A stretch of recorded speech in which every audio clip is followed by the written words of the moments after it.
Primeramente, ayer con la charla sobre tantos temas, me olvidé de algo esencial y no quiero que me pongan en disciplina en mi iglesia al regresar. Y es que no saludé a nadie de parte de vuestros hermanos en la Iglesia Unida en Vigo. Lo hago esta noche porque me han pedido, siempre me piden que en donde vayamos saludemos en nombre de los hermanos que están en el otro extremo, a 12.000 y algo de kilómetros de distancia. Pero os aman, están orando por este tiempo de ministerio, os saludan en Cristo. Cuando se habla de asuntos que tienen que ver con liderazgo, con hermanos que conducen de alguna manera el ministerio en una iglesia, pastores, obreros, el nombre es lo de menos, casi siempre surge la idea de cómo tenemos que hacer las cosas, de qué forma podemos funcionar o debemos funcionar. Por eso han surgido en tiempo actual una enorme cantidad de llamados cursos de liderazgo, no sé si os suenan o no, y a veces el que no tiene otra cosa que hacer da un curso de liderazgo, luego se va y el problema es para el que recibió el curso. Lo que quiero deciros es que en tiempos de los apóstoles no había esos cursos, pero había algo esencial. Los apóstoles cumplían el mandamiento de Cristo, y Cristo dijo a los suyos: id a las naciones, haced discípulos bautizándolos en el nombre del Padre, del Hijo y del Espíritu Santo, enseñándoles que guarden todas las cosas que os he mandado. Y aquí yo estoy con vosotros todos los días hasta el fin. Y aquella gente fue y predicó ¿a quién? A Cristo. ¿Y enseñó a quién? A Cristo. ¿Y discipuló cómo? Presentando a Cristo. Y la gente que recibía la instrucción en el poder del Espíritu no solo hablaba de Cristo, sino que esencialmente vivía a Cristo. Y esto no ha cambiado. Cuando tú pierdes de vista a Cristo en una relación personal, no puedes seguirle porque has perdido de vista el camino que Él dejó marcado. Cristo Jesús, el Señor, marcó huellas para que nosotros, dice el apóstol Pedro, sigamos sus pisadas. Las huellas de Jesucristo no son las huellas del Dios infinito, omnipotente y glorioso, aunque es Dios infinito, omnipotente y glorioso. No son las huellas que marcaría Dios y que sería imposible que yo pudiera seguir. Son las huellas de Dios con pisadas de hombre, para que yo pueda caminar por esos, siguiendo esos pasos y pueda seguir el camino que Él siguió. De manera que cuando tú abres los libros del Nuevo Testamento, las epístolas del Nuevo Testamento, no importa cuál sea, todos los escritores del Nuevo Testamento enseñan la doctrina que Cristo enseñó. No hay nada novedoso en el escrito de cualquier tema de las epístolas, porque es el desarrollo del pensamiento de Jesús. Pongo un simple ejemplo como introducción a lo que quiero deciros hoy. Por ejemplo, Jesús dijo al final de su ministerio: en esto conocerán todos que sois mis discípulos si tuvieseis amor los unos con los otros.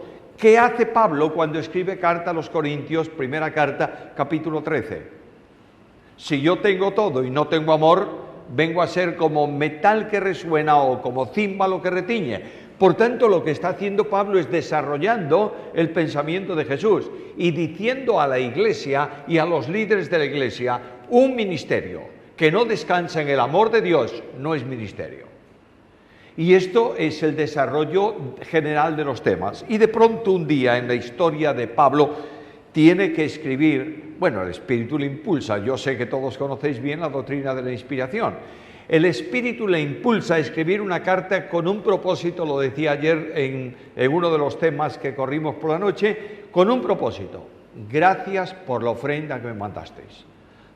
Pero Pablo es un hombre que tiene un cerebro lleno de ideas y es un apóstol de Jesucristo y ama a la Iglesia Y Pablo escribe la carta a los filipenses a una iglesia en donde hay un problema interior que se está formando. ¿Cuál es el problema?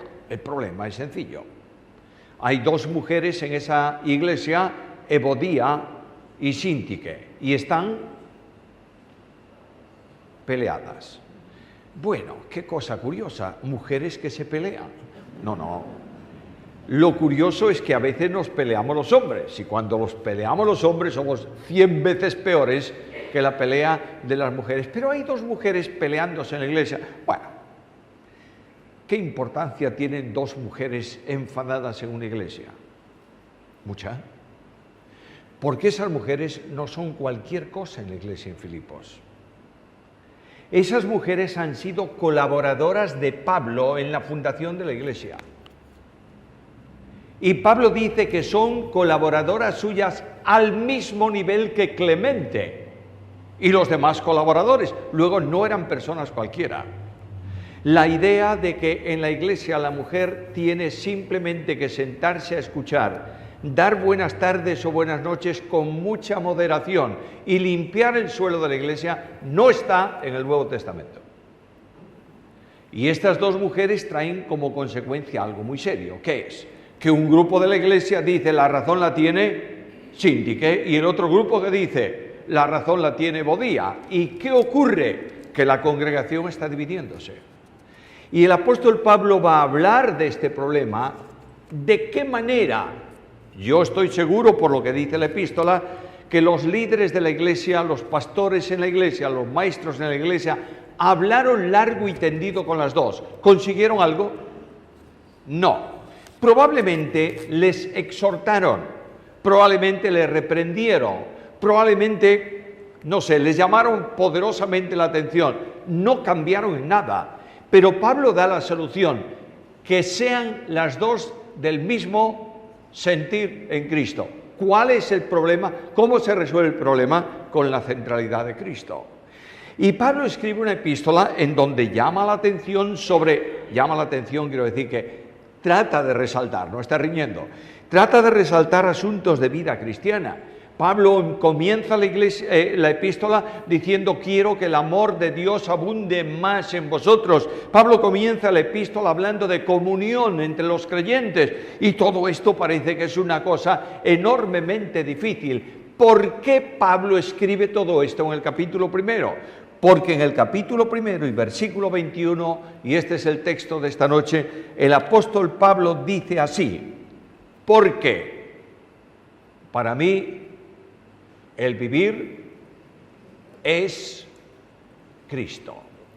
Una sencilla frase, una frase que no contiene muchas palabras, pero contiene una verdad impresionante. De manera que en base a esto, Pablo va a hablar de Cristo en el capítulo primero como la razón de la vida. Pablo va a hablar en el capítulo segundo, va a presentar a Cristo como compromiso de vida. Y en ese capítulo, lo veremos mañana si el Señor lo permite, va a decirnos algo enormemente serio. Haya en vosotros este sentir que hubo también en Cristo Jesús. Pablo va a hablar en el capítulo tercero de Cristo como cambio de vida y va a decir: no me busque nadie en otro lugar que no sea en Cristo. Y yo he dejado todo cuanto para mí era ganancia. ¿Por qué? Por el eminente conocimiento ¿de quién? De Cristo Jesús mi Señor. No tenemos tiempo para más, porque no tenemos más días, pero la epístola sigue, y Pablo va a hablar en el capítulo 3 de Cristo como experiencia de vida, y en el capítulo 4 va a hablar, y capítulo 5 es un tema largo ahí, va a hablar de Cristo como poder para la vida, y va a decir algo que sorprende en el mundo de hoy. Todo lo puedo. ¿Cómo?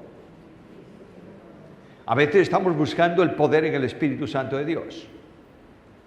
¿Y es el Espíritu Santo el que da poder? Por supuesto. Es la tercera persona de la deidad. Ha sido dejado en la tierra o enviado a la tierra para ser el vicario de Cristo.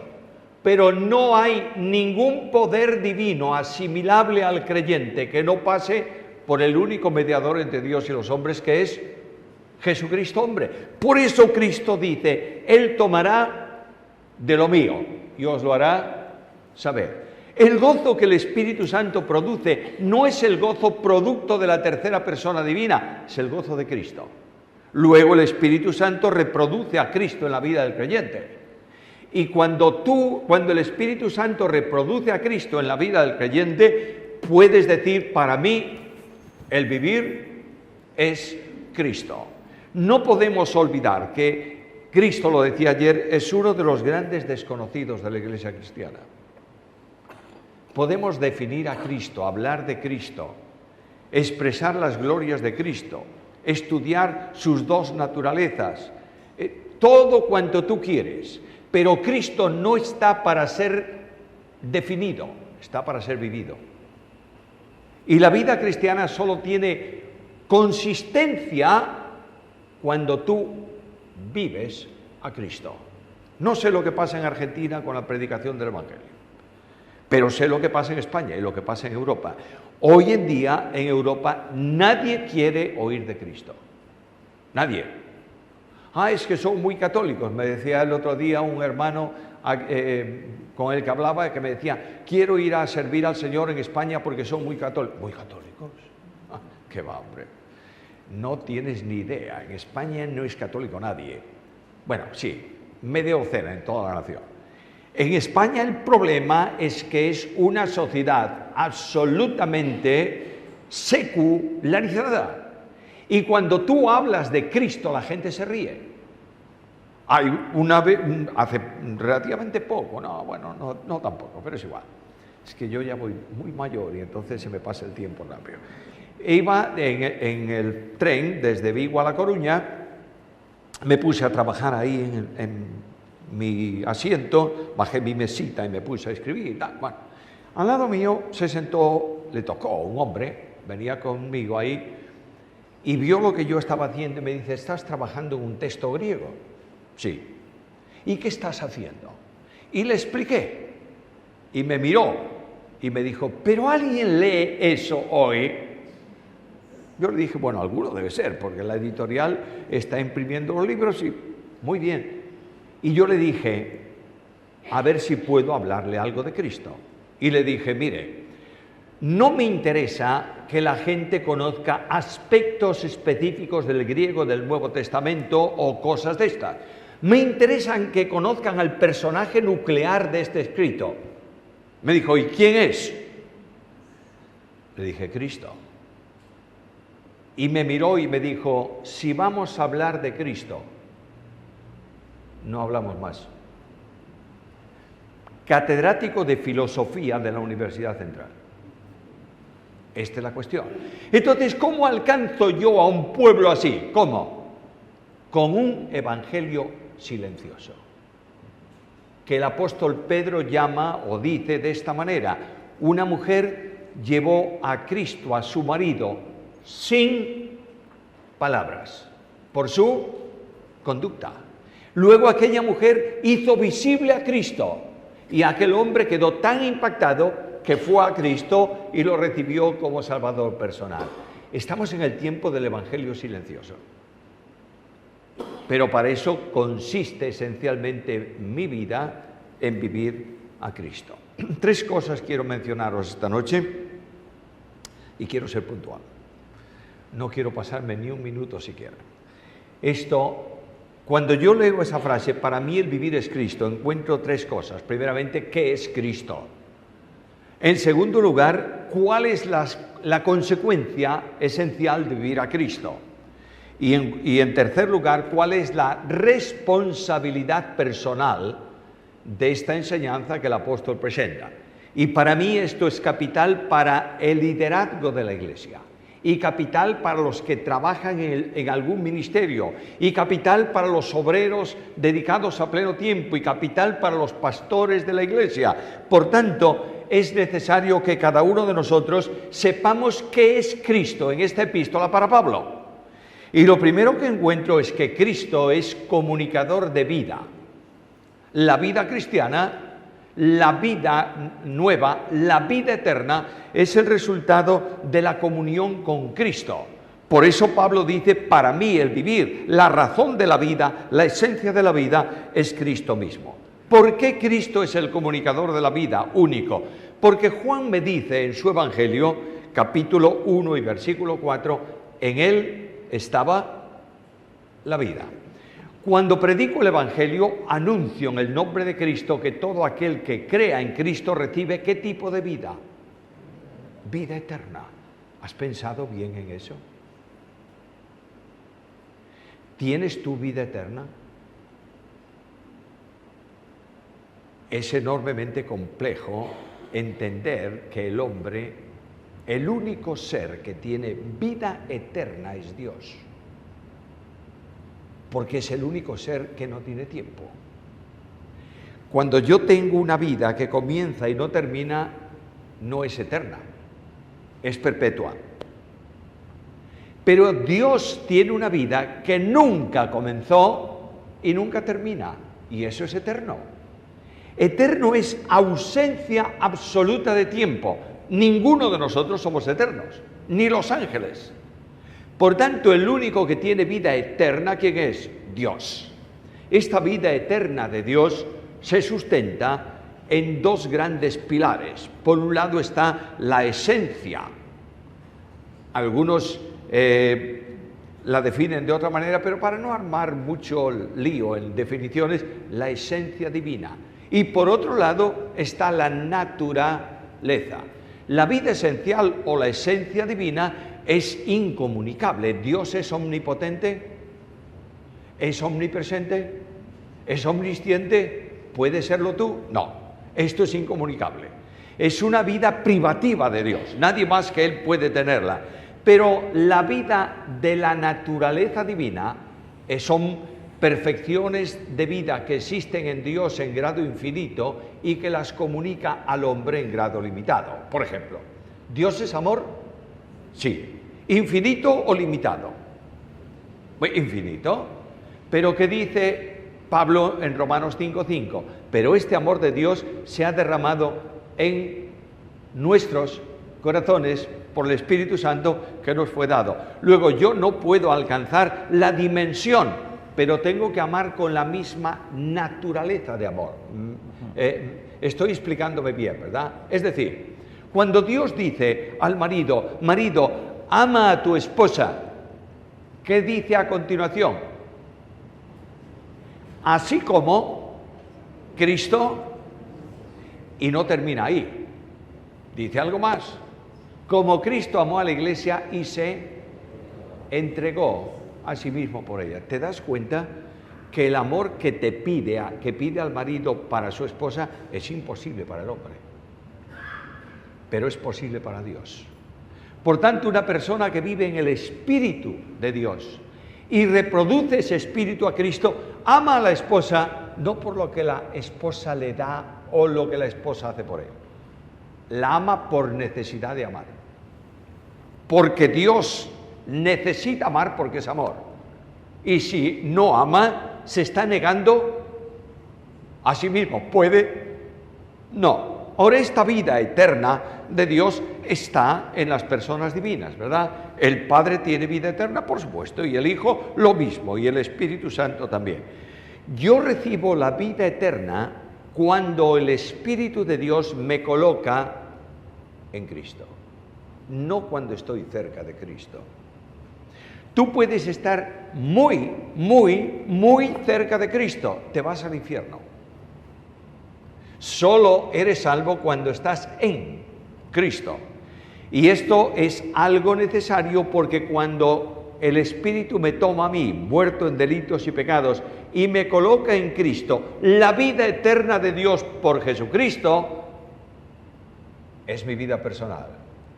Aquí tenemos un montón de lámparas, bombillas, ¿cómo llamáis esto aquí? Lo que está nombrando, lámparas. Bien, lámparas. ¿Lo entendemos todos? Bien. Ahí tenemos una que está alumbrando bien. Si yo subo y doy media vuelta a esa lámpara, ¿qué ocurre? Se apaga. Luego solamente brilla ¿cuándo? Cuando está tocando los contactos. De la misma manera, Yo no tengo vida eterna más que cuando estoy en Cristo, que tiene vida en sí misma. Fíjate lo que dice Pablo: para mí el vivir es Cristo. Ahora, este Cristo que me comunica la vida eterna, es también un camino renovado, porque Cristo es Dios en encuentro de salvación.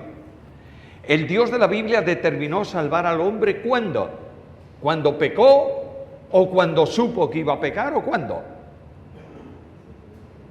Antes de que pecase y antes de que fuese creado.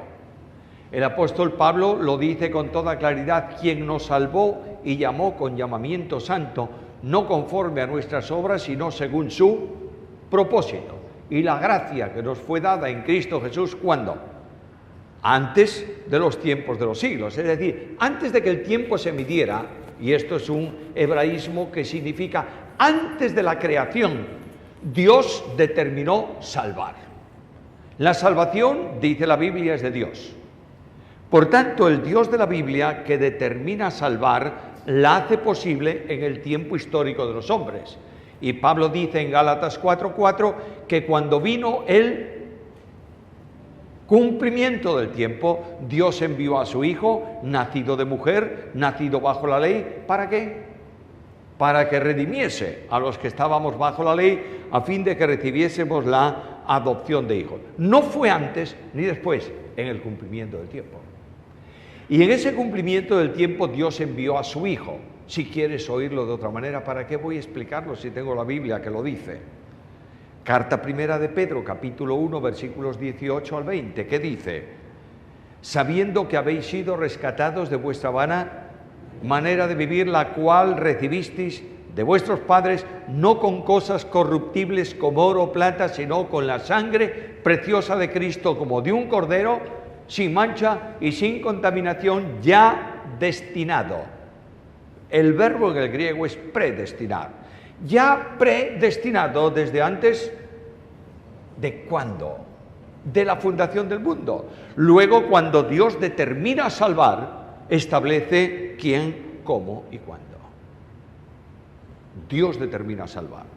Y el Dios de la Biblia, que envía a Jesucristo y que muere por nosotros en la cruz y es nuestro sustituto, realiza una obra de potencialidad plena, por medio de la cual cualquier hombre en cualquier tiempo que acuda a Cristo y lo reciba como Salvador personal es salvo. Escucha a Pablo. En la carta a los Efesios, capítulo 4 y versículo 11, el apóstol Pablo dice que Cristo descendió a las partes más bajas ¿de qué? De la tierra. Y claro, ahí se ha hecho toda una pseudo-teología en donde Cristo descendió a no sé qué lugar durante los días entre su muerte y resurrección para llevar consigo a las almas de los creyentes de la antigua. Déjalo ahí. Lo que yo sí sé es que Cristo, para hacer salvable al más perdido de los pecadores, tuvo que ocupar su lugar. Y en la cruz del Calvario se produce una sustitución potencial, por medio de la cual todos los hombres pueden ser salvos, porque Dios lo ha hecho así. Pero no todos son salvos, porque para recibir la salvación tienes que creer en Jesucristo. Luego esa obra potencial se hace virtual en aquel que cree, entre otros en Pablo. ¿Qué dice Pablo? Para mí, el vivir es Cristo, algo más. La salvación no es posible sin la intervención de las tres personas divinas. De manera que no hay salvación sin la muerte de Cristo, naturalmente. Pero no hay salvación sin el llamado del Padre. El que llama salvación es el Padre, siempre.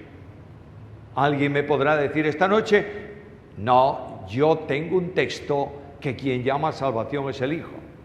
Por ejemplo, Mateo capítulo 11, versículo 28, ¿qué dice? Venid a mí todos los que estáis trabajados y cargados, y yo, ¿quién lo dice? ¿El Padre o el Hijo?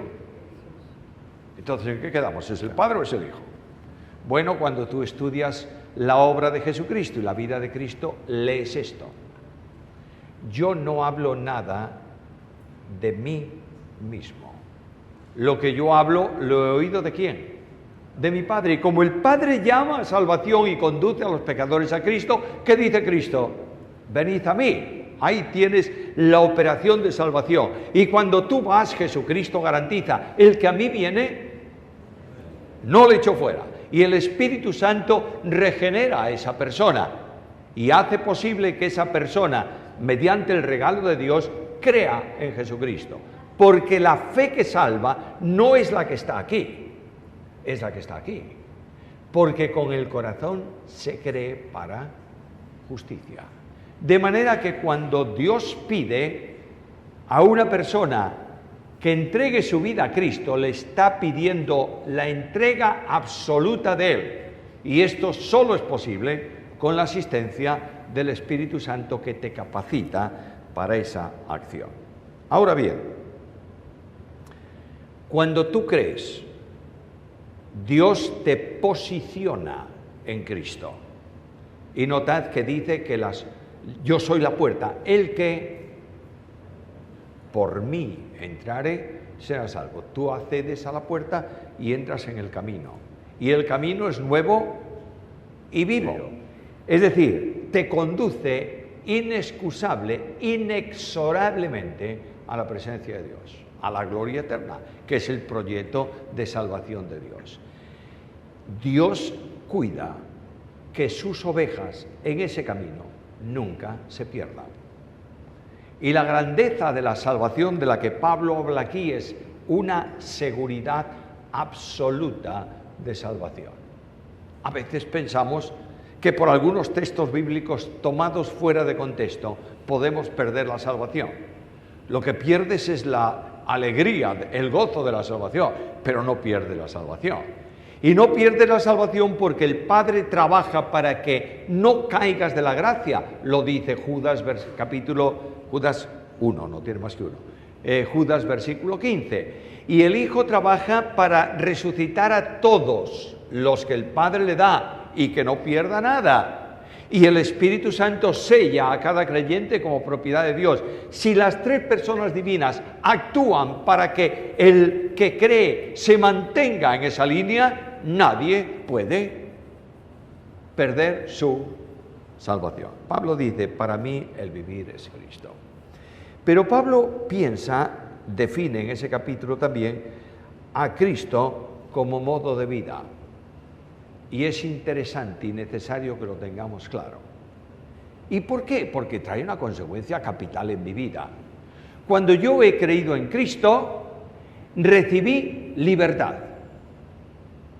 Y Cristo dijo a los judíos que se creían libres de cualquier cosa, les dijo algo muy, muy importante. Si el Hijo os libertare, seréis verdaderamente libres. Ahora, nota esto. La construcción gramatical ahí en el texto griego es enormemente importante. Voy a traducirlo de otra forma. Dadme esa licencia. Solo cuando el Hijo te libera, eres libre. ¿Sabes qué significa? Significa que en el instante en que no te libera, no eres libre. Y tú tienes dentro de ti, y yo dentro de mí, un gran yo. ¿Tú sabes lo que es el yo? El yo es ese arrogante personaje que no está dispuesto a ceder ningún puesto y desea que todos le glorifiquen y le honren y no es capaz de perdonar a nadie porque me ofendió. ¿A quién? A mí. Y de pronto Cristo viene a esa vida y Cristo actúa en esa vida eliminando tu yo, la potencialidad de tu yo y colocándose Él. ¿Qué dice Pablo? Cristo, yo vivo a Cristo y Cristo vive ¿en dónde? Vive en mí. Aquí tienes el cambio de la salvación. Es Cristo el que vive y el que da absolutamente libertad. Pero algo más. Solo Cristo puede, viviéndolo a Él, solo Cristo puede santificar al creyente. Hay creyentes, al menos en mis tiempos, no sé si aquí ocurre hoy, espero que no.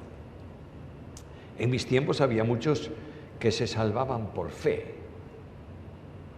o por gracia y querían santificarse por obras.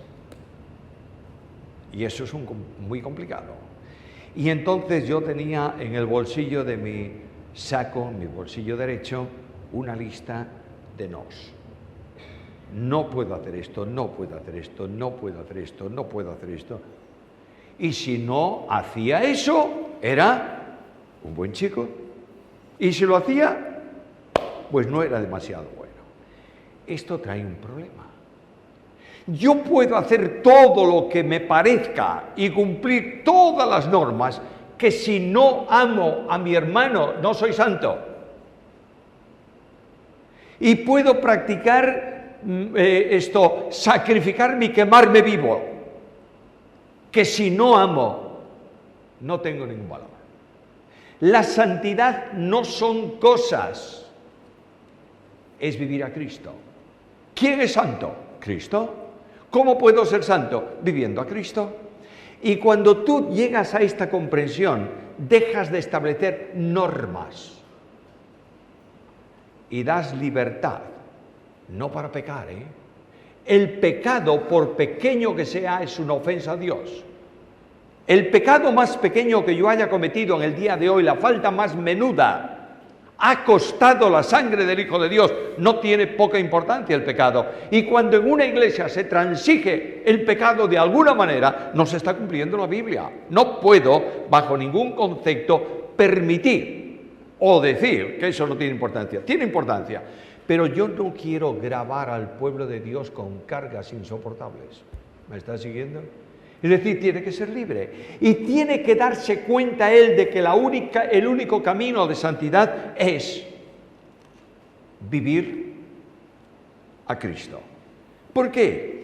Porque el Espíritu Santo transforma esa vida y porque el Espíritu Santo reproduce a Jesús en la vida del creyente mediante lo que se llama el fruto del Espíritu. Así era Jesús. ¿Cuál es la biografía de Jesús? ¿Cómo era Jesús? No sé si era moreno o no moreno, alto o bajo, no lo sé. Quiero decir que tampoco me importa. Pero lo que sí tengo claro es que Jesús era amor, gozo, paz, bondad, fidelidad, mansedumbre, templanza. Eso es Jesús. ¿Cómo puedo yo hacer lo que Pablo dice para mí, el vivir? ¿Cómo? Permitiendo que el Espíritu Santo de Dios, ¿qué? Reproduzca a Cristo en mi vida. Escucha la Biblia, escucha a Pablo en otro escrito. Digo pues, andad en el Espíritu y no satisfagáis los deseos de la carne. Esa traducción, es complejo a veces traducir el griego al castellano, y está perfectamente bien traducido. Pero da la idea de que hay dos partes de una o dos oraciones vinculadas por una preposición y ahí en el medio. Andad en el Espíritu, uno. Y no satisfagáis los deseos de la carne, dos. No, es uno solo. De otra manera, mientras camináis en el Espíritu no satisfacéis los deseos de la carne. ¿Está claro? Entonces yo no tengo que estrujarme para luchar contra la carne porque está en mi vida. Pero en la medida en que el Espíritu de Dios lucha libremente contra la carne, sujeta a ese enemigo personal mío y me hace vivir una vida de santidad. ¿Algo más? Sí. Cristo produce paz en la experiencia de cristiano. Cuando Cristo está a punto de partir a los cielos, en aquella cena final, Él mira a los discípulos y los ve tensos. No podían ellos entender qué iba a pasar. Y están con la cara, yo diría, comprimida. Y Jesús les dice, no se turbe vuestro corazón. Y al final los mira a todos y dice, bueno, nos vamos a marchar, pero en esta despedida yo quiero haceros un regalo. Pero no tengo nada mío. El vestido me lo regalaron las mujeres. La tumba me la va a poner un amigo. la cruz, los romanos, ¿qué tengo? Y dice, la paz os dejo, ¿qué más? Mi paz os regalo. Es decir, la paz de relación con Dios la dejo resuelta, la voy a hacer en la cruz. Y al final de ese tiempo en la cruz, ¿qué dice Jesús? Consumado es. Y yo me acerco a la cruz. Hoy miro al crucificado y miro al Santísimo Dios y digo, no hay ninguna condenación. ¿Para quién? Para los que están en Cristo Jesús. ¿Cómo puedo yo vivir la paz de otro? No puedo. Para vivir la paz de otro tengo que vivir a la persona. Si a mí me dice, incluso mi esposa, con toda la intimidad de esposos, me dice, yo quiero que disfrutes mi alegría. Difícil. Porque tendría que meterme en ella para saber cuál es su alegría, ¿verdad? Pero el Espíritu Santo reproduce a Jesús, por tanto la paz de Cristo inunda el alma cristiana.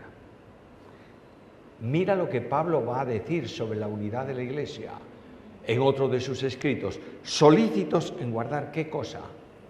La unidad ¿de quién? Del Espíritu. ¿Cómo? En el vínculo de la paz. Mirad, si todos viviésemos a Cristo, si la Iglesia recuperase a Cristo y lo pusiese en la centralidad de la Iglesia, no habría guerras entre cristianos. Y no estoy hablando de guerras civiles, estoy hablando de peleas. Porque todos entenderíamos una cosa, que aquel que ha creído en Cristo por fe es salvo por gracia, esté donde esté y se llame como se llame. ¿Me estáis siguiendo? Bueno, es que aquel es un poco raro. Sí, para ti raro él y tú raro para él. Pero si vamos a esto, lo que tenemos es que nunca llegaríamos a sintonizar más que con los amigos que entienden lo que somos y... Cristo no vino a fundar iglesias. Cristo vino a edificar su iglesia. Y una persona que vive a Cristo ama a los santos. ¿Por qué? Porque se da cuenta que siendo hijo es también heredero, heredero de Dios y ¿qué más? Coheredero con Cristo. Por tanto, y dejo ese punto ahí, alguien dice, pero sí, anunció 3 y estamos para terminar y le quedan 2, ¿no? Los vamos a terminar, Dios mediante, en hora, esos 2 que quedan. A veces en la iglesia, en mi iglesia ya me conocen y saben que un punto, el primero o el segundo o el tercero, es largo, pero nos vamos a comer todos los domingos. Ahora, lo que quiero decirte con esto es que la consecuencia final de esto es que Cristo es esperanza de vida. No prediques un evangelio en donde la esperanza nazca del hombre, la esperanza es de Dios. Y Pablo dice que Cristo es en vosotros ¿qué? Esperanza de gloria. Esta es la gran bendición que Pablo presenta en este primer capítulo, fíjate, todo un capítulo para hablarnos de esto. E inmediatamente Pablo habla de las consecuencias. Si Cristo es la razón de la vida, mira el versículo 5, vuestra comunión en el Evangelio desde el primer día hasta ahora. De manera que como Cristo es vida en el creyente y Cristo vino al mundo para predicar el reino, ¿qué tenemos nosotros que hacer? Si vivimos a Cristo, anunciar el Evangelio.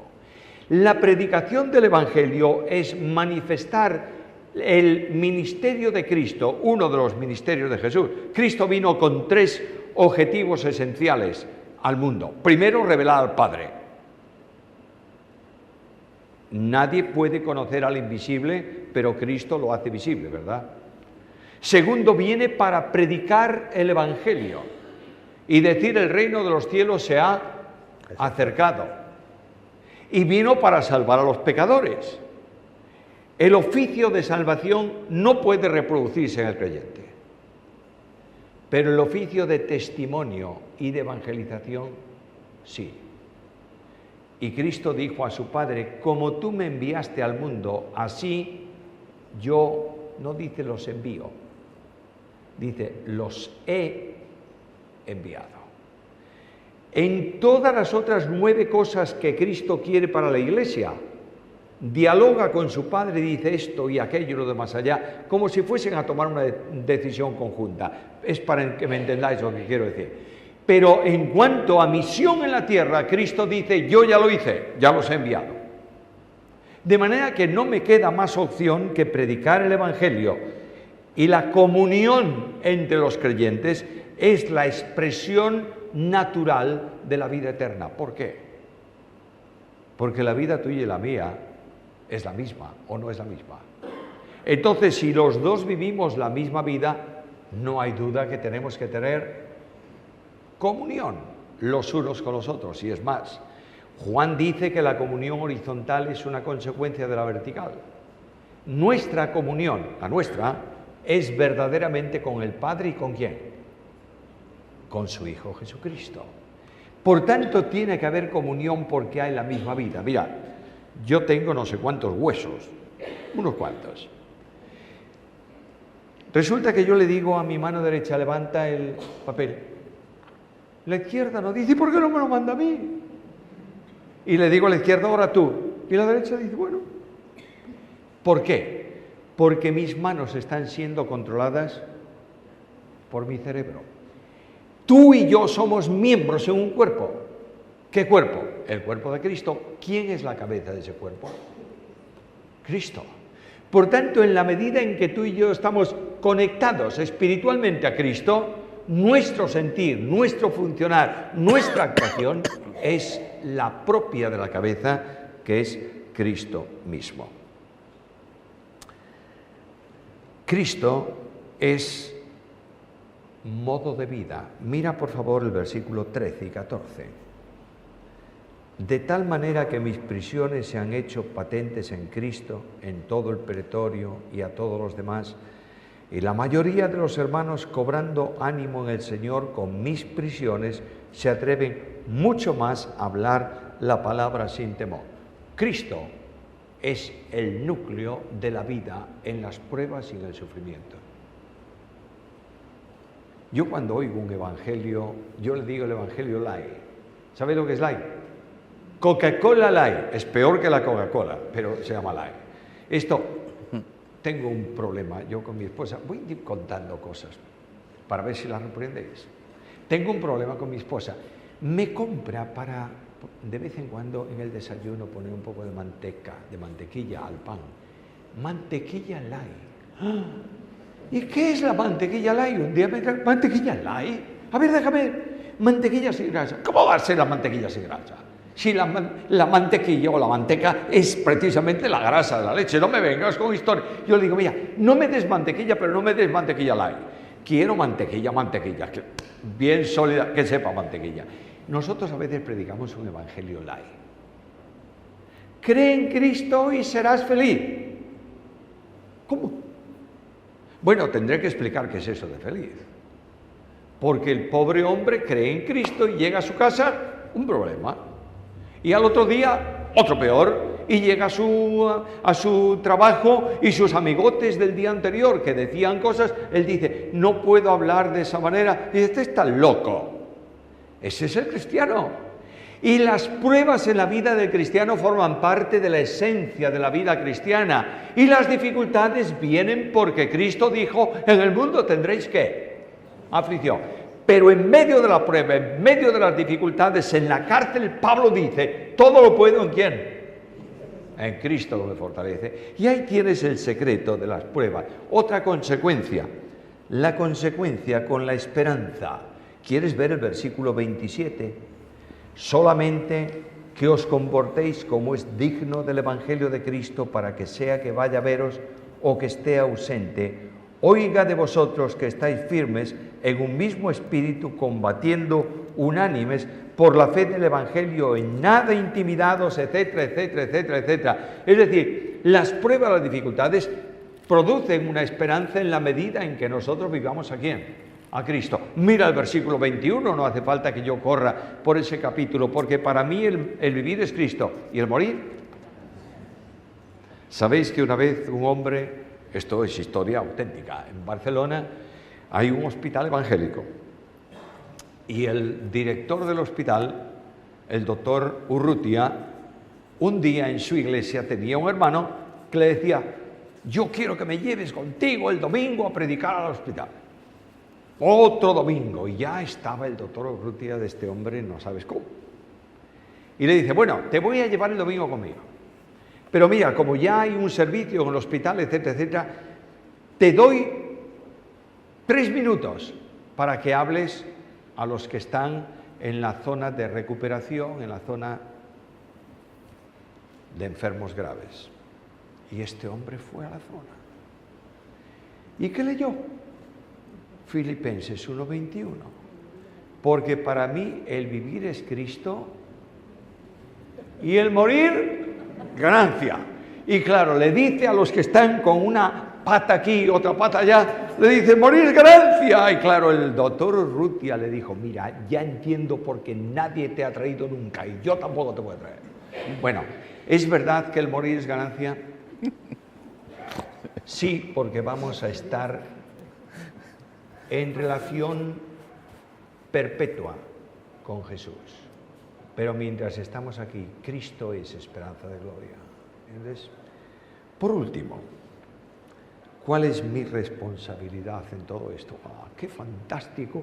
Vida eterna en Cristo, Cristo es todo en mi vida, y cantamos al salir, cantando en el camino al cielo. No sé si conocéis aquí este coro: de gozo lleno el corazón, con Cristo marcho en el sendero, disfruto de su bendición. ¡Qué fantástico! Pero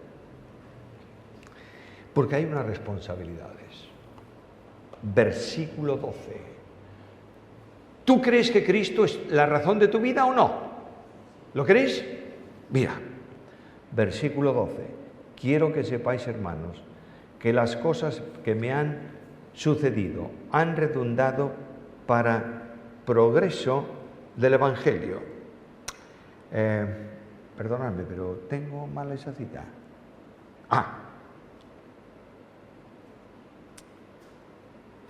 Muy bien, versículo 10.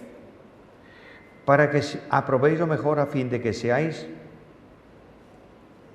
sinceros e irreprensibles. ¿Para cuándo? Para el día de Cristo. ¿Sabe lo que significa sincero? Pues eso, sincero, sincera. Aquí tenemos un púlpito precioso. Un día se rompe esta tabla de aquí y me dicen: repáramelo. Y yo, que soy un carpintero, en España decimos chapuza. ¿Sabéis lo que significa chapuza? ¿Que no? Bueno, un manitas de esto que no sabe hacer nada. Agarro la tabla y una punta, bla, bla, y le doy antes un poco de cola por aquí para que quede pegada. Bueno, ya terminé la reparación. ¿Qué tengo que hacer? Sacar las puntas. Saco una, saco la otra. ¿Y qué queda ahí? Un agujero. ¿Y qué hago para que no me digan: mira lo que hiciste? Le pongo un poco de cera y ahora le doy barniz y nadie ve el agujero, pero está. ¿Entienden? Esto es lo que son la vida de muchos cristianos.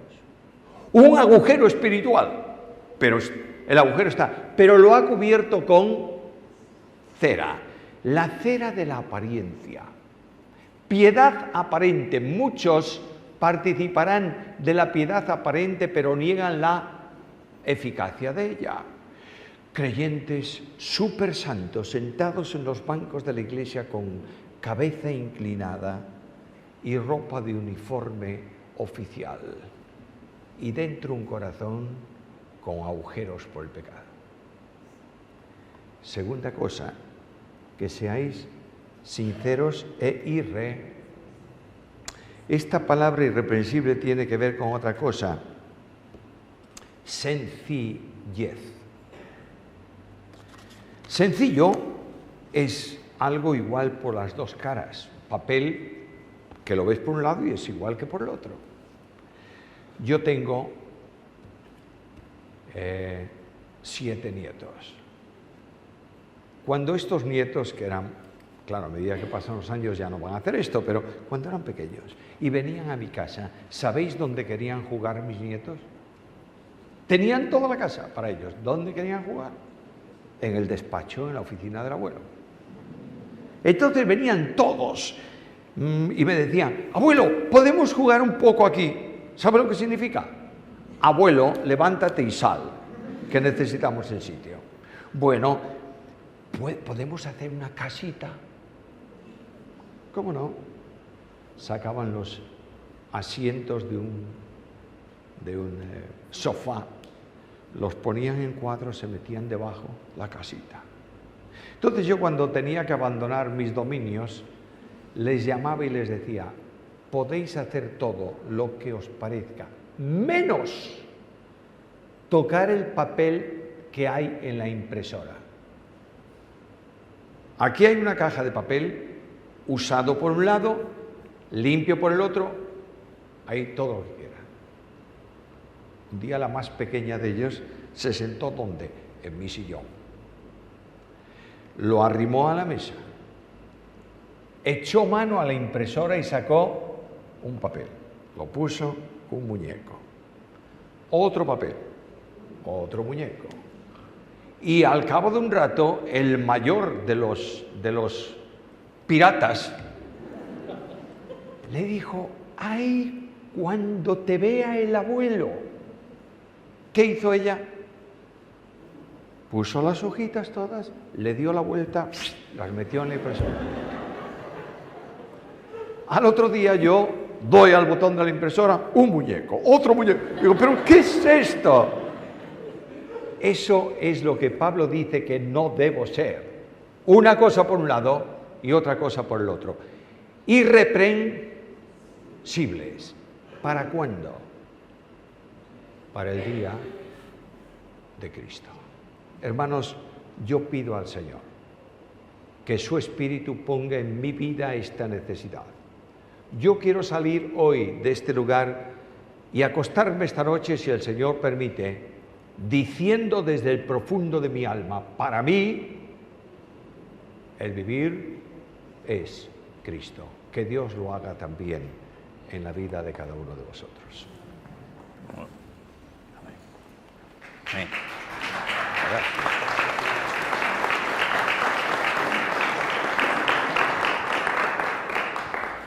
Gracias, pastor.